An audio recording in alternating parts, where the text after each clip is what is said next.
Saif Ali खानवरती 2 neuro surgery आणि plastic surgery सुद्धा करण्यात आलेली आहे। त्याला सध्या आयसीयू मध्ये शिफ्ट करण्यात आलाय। त्यासोबतच त्याला उद्या डिस्चार्ज मिळण्याची शक्यता आहे। गणेश, तुमच्याकडे डॉक्टरांनी नेमकी काय माहिती दिलेली आहे?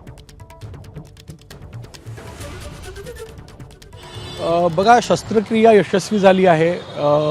जो चाकू होता, चाकूचा तुकडा जवळपास 4 ते 5 इंच तुटला आणि तो सैफ अली खान यांच्या पाठीत राहिला, तर तोही काढण्यात आलेला आहे।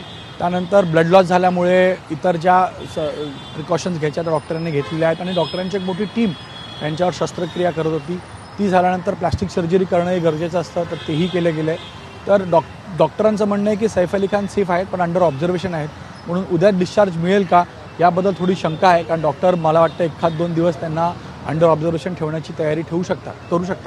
म्हणून आज तर ते स्थिर आहेत, ते स्टेबल आहेत, आउट ऑफ डेंजर आलेत, पण उद्या त्यांच्यावर पुन्हा एकदा रुटीन चेकअप करून पुढचा निर्णय घेण्यात येईल। अद्याप सगळी सर्जरी झालेली आहे, प्लास्टिक सर्जरीही पूर्ण झाल्याचं कळतंय आणि त्यांना आता आयसीयू वॉर्डमध्ये शिफ्ट केलं गेलं, कारण काही तास ठेवावं लागतं। अमोल, गणेश, धन्यवाद या संपूर्ण माहितीबद्दल। आणखी तुमच्याकडून अपडेट आपण घेत राहू। तुर्तास धन्यवाद। एबीपी माझा, उघडा डोळे बघा नीट।